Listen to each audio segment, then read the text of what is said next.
Hello नमस्कार दोस्तों, मैं हूं आपका दोस्त भूपेंद्र और हमारे YouTube channel Bhupendra sir academy में आपका बहुत बहुत स्वागत है। तो आज हम वर्ग 1, 2, 3 तीनों के लिए एक न्यूज़ लेकर आए हैं जो कि पेपर में भी जारी हुई है और इससे पहले भी हमने ये वीडियो समृद्धि अकेडमी भोपाल पर डाला हुआ है। तो आइए चलते हैं, हम आपको पहले न्यूज़ पढ़ के बता देते हैं, फिर इसको एक्सप्लेन भी कर देंगे। जैसा कि आप देख पा रहे होंगे, शिक्षक भर्ती अब सिर्फ पात्रता परीक्षा से होगी, चयन परीक्षा नहीं देना पड़ेगी। पहले क्या था कि एमपी में आपके 2018 और 2020 के समथिंग जब ये भर्ती होती थी तो उस समय क्या था, सिर्फ प्री के आधार पर आपका चयन होता था। तो उसके बाद इन्होंने क्या किया, एमपी सरकार ने यहाँ पर प्री और मेंस के नियम लागू कर दिए। फिर उसके बाद 2 परीक्षाएं देना पड़ती थी, प्री और मेंस, पात्रता और चयन। लेकिन अब विभाग ने यहाँ पर आगे बताते हैं क्या क्या है और उसको ख़त्म करने की बात कही है। मध्य प्रदेश में सरकारी स्कूलों में शिक्षक भर्ती प्रक्रिया में बड़े बदलाव की तैयारी है।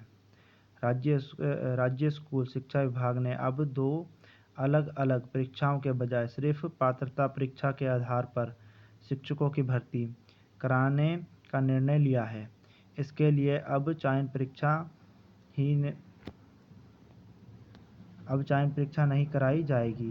राज्य स्कूल शिक्षा विभाग इस परिवर्तन का प्रस्ताव मध्य प्रदेश कर्मचारी मंडल यानी ईएसबी या पीईबी कह दें भेज रहा है। उल्लेखनीय है कि मध्य प्रदेश अब उच्च माध्यमिक और प्राथमिक शिक्षक भर्ती के लिए पहले पात्रता परीक्षा आयोजित की जाती थी। इसमें सफल होने वाले अभ्यर्थी के लिए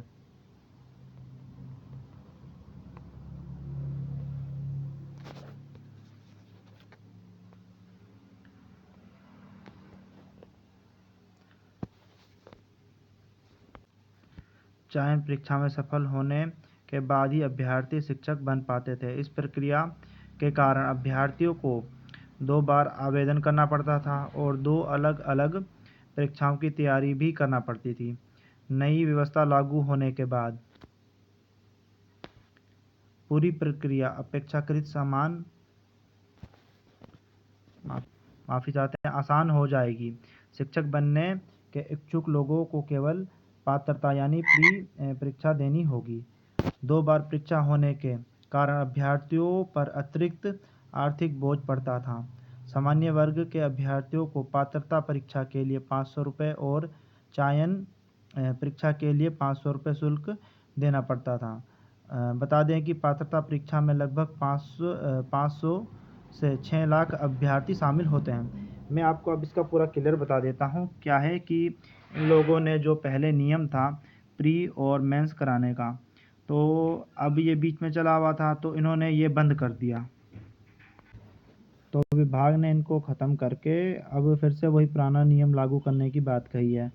तो हम भी यही चाहते हैं कि कहीं ना कहीं अभ्यर्थियों को एक ही परीक्षा देना चाहिए। क्या रहता है कि एक बार आपने मेहनत की, हो सकता है आपके 100 में से माफ़ी चाहते हैं 150 में से 105 नंबर आ जाएं और आपका सिलेक्शन हो जाए। और लेकिन आपने प्री में इतनी मेहनत की और फिर मेंस में आपने जब मेहनत की, हो सकता है वहाँ पे 100 में से आपके 50 ही आए, तो कहीं ना कहीं आपका प्रतिशत कितना रहा, 50 रहा। लेकिन वहाँ पर आपका प्रतिशत कहीं ना कहीं 60, 70, 75 हो जाता था। तो अपेक्षाकृत प्री में आपका क्या रहता था कि सिलेबस भी अच्छा रहता था, आसान रहता था, तो अभ्यर्थियों को बहुत ही ज़्यादा यहाँ पर सहूलियत मिलती थी और उनके नंबर अधिक आते थे। और जो नहीं पढ़ता है उनके नंबर तो कहीं पर भी नहीं आते हैं, ना प्री में ना मेंस में।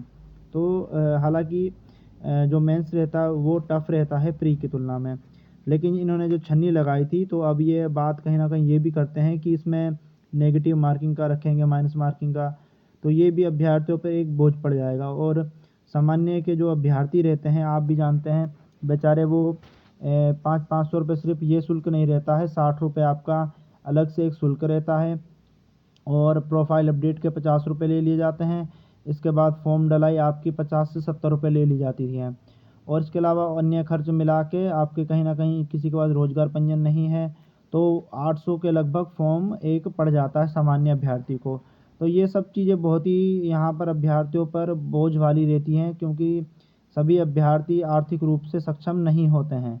तो ये कहीं ना कहीं विभाग अच्छा कर रहा है और लेकिन हम भी यही चाहते हैं कि अब पहले की तरह उनकी एक ही परीक्षा होनी चाहिए, जिसमें कि जो अभ्यर्थी अच्छे नंबर लाते हैं उनको मौका मिलना चाहिए। दो दो परीक्षाओं के माध्यम से ये चीज़ें नहीं कराना चाहिए उत्तर प्रदेश के जैसे। और यहाँ पर कुछ चीज़ें इसमें हम आपको और भी इंक्लूड जो हैं वो बता देंगे अगली वीडियो में, क्या है, नहीं तो वीडियो आपका अधिक लंबा चला जाएगा। और यहाँ पे वर्ग 1, 2, तीनों के लिए ये न्यूज़ थी, और ये जानकारी हमें पर्सनली तौर पे तो बहुत बढ़िया लगी, लेकिन आप अपने कमेंट के माध्यम से बताइएगा कि आपको ये चीज़ें कैसी लगी, प्री और मेंस इनको दोनों को एक करने के बाद जो इनकी चल रही है। तो अब आगे देखते हैं कि भर्ती जो प्रक्रिया होगी वहाँ पर ये नियम लागू होगा अथवा नहीं होगा। तो इस प्रकार की जानकारी के लिए आप हमारे चैनल पर बने रहिएगा, और जो चैनल पर पहली बार विज़िट कर रहे हैं प्लीज़ चैनल को सब्सक्राइब कीजिएगा, वीडियो को लाइक कीजिएगा और आगे शेयर कीजिएगा। धन्यवाद।